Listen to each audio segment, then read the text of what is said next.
तो काफ़ी दिनों के बाद आज हम आए हैं अपने खेतों पर घूमने के लिए। और मेरे पीछे you can see this is the mustard crop. ये सरसों की फसल है and it is about to ripe. ये पकने ही वाली है और अब हमें लगता है कि हमें अपने बटाईदार से संपर्क करना चाहिए और उनको बताना चाहिए कि भाई जाके ज़रा फसल को देख लो, क्योंकि अगर ये ज़्यादा पक गई तो फिर होगा क्या कि जो इसकी ये फलियां हैं ना, ये फूटने लग जाएंगी और इसके अंदर जो येलो कलर का सीड निकलता है वो ज़मीन पर गिर जाएगा। तो इस तरह से करके क्या होगा कि it will create a loss for both of us. हम दोनों के लिए नुकसान होगा, हमारे लिए भी और जिन्होंने ये फसल बोई है उनके लिए भी।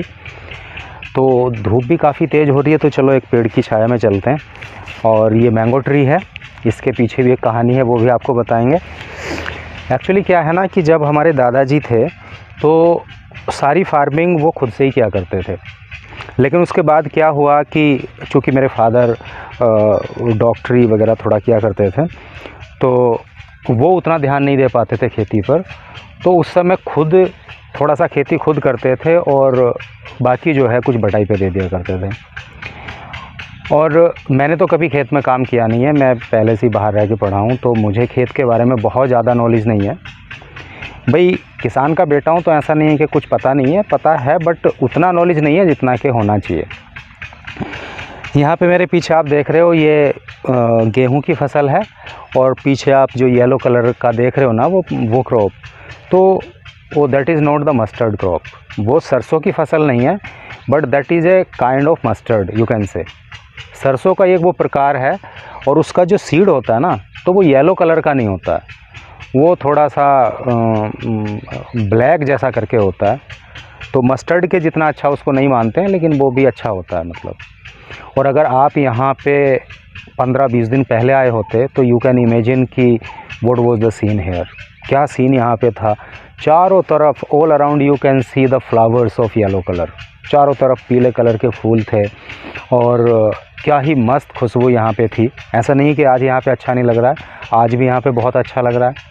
आज भी काफ़ी येलो कलर के फूल यहाँ पे खिले हुए हैं और मस्टर्ड की, व्हीट की, ज़मीन की भीनी भीनी खुशबू और बड़ी स्वीट स्मेल यहाँ पे है।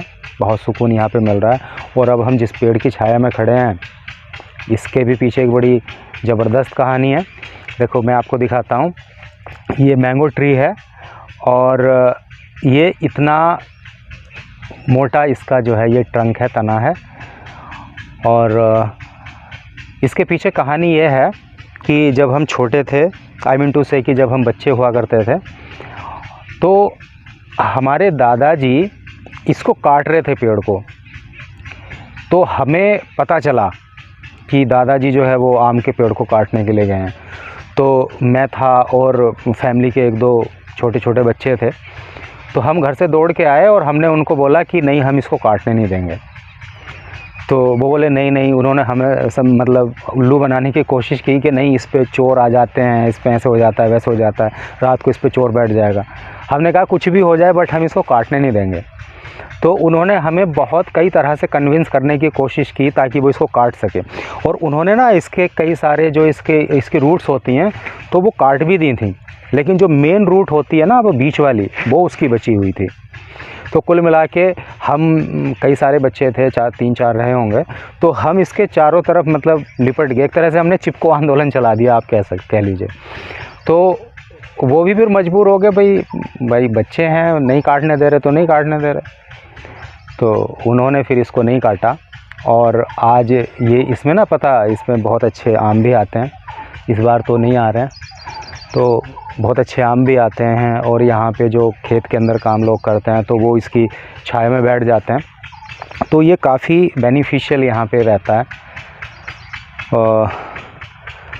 तो यही आज की डेट में यहाँ पे खेती का नज़ारा आप देख पा रहे हो। और थोड़ा सा एक अलग बात करें, खेती से जुड़ी हुई है। भाई भारत की जो अर्थव्यवस्था है उसको कृषि प्रधान अर्थव्यवस्था समझा जाता है और वो एक्चुअल में है भी। हमारे देश की जो इकोनॉमी है ना, तो वो कृषि पर आधारित है, खेती पर बेस्ड है। लेकिन विडंबना की बात यह है, थोड़ा दुखद मामला ये है कि जो किसान है इंडिया का, तो वो जितना खुशहाल होना चाहिए था आज की डेट में, तो मुझे लगता है शायद उतना खुशहाल नहीं है। हाँ, जो बड़े किसान हैं, मान लो किसी के पास 500 बीघे ज़मीन है, 200 बीघे ज़मीन है, मतलब सैकड़ों में जिनके पास ज़मीन है, उनको अगर छोड़ दें, उनकी स्थिति ठीक है। लेकिन उनको अगर छोड़ दें तो किसी के पास मान लीजिए 20 बीघा ज़मीन है, 25 बीघा ज़मीन है, 10 बीघा ज़मीन है, 5 बीघा ज़मीन है, तो वो किसान उतना खुशहाल नहीं है जितना उसको होना चाहिए था।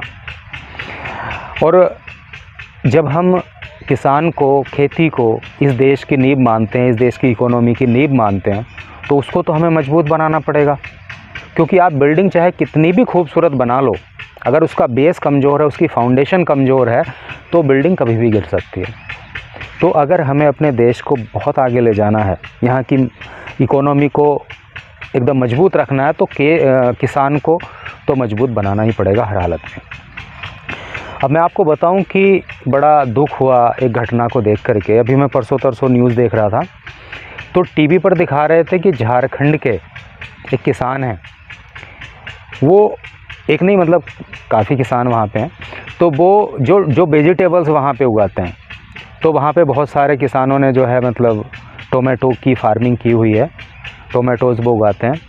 तो पता है वो क्या कर रहे हैं, वो टोमेटोज़ की फसल को कहीं पे बेच नहीं रहे हैं, बल्कि उसको खेत से तोड़ के बाहर गिर रहे हैं, फेंक रहे हैं उसको। क्यों? क्योंकि वहाँ पे जो टोमेटोज़ का थोक में रेट है ना इस समय, वो 1 रुपया किलो है।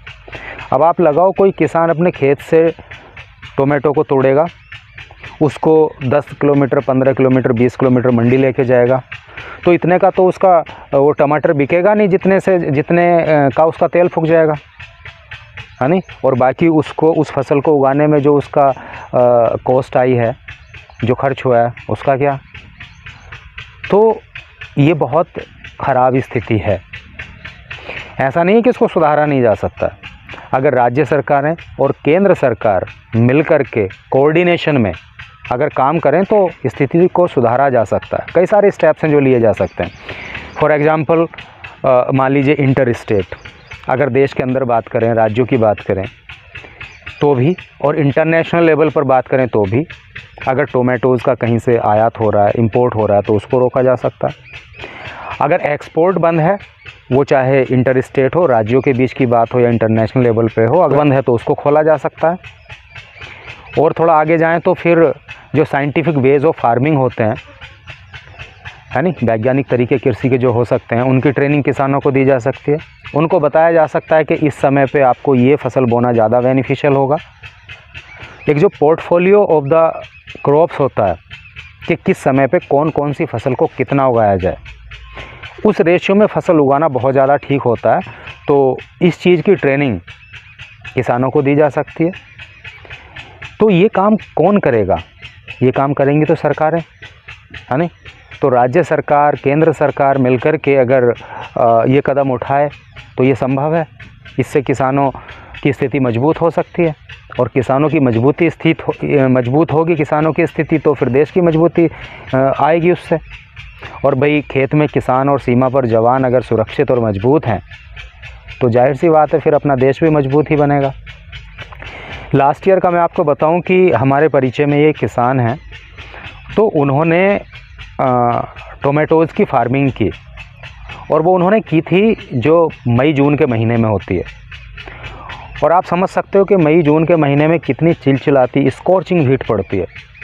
तो उस समय पे उतनी कड़ी गर्मी में वो पूरे दिन अपने खेत में काम किया करते थे। और जितनी ज़मीन में उन्होंने वो फसल लगाई हुई थी, तो उसमें आई थिंक कि लगभग 1 लाख रुपए का उनका खर्च भी हो गया था।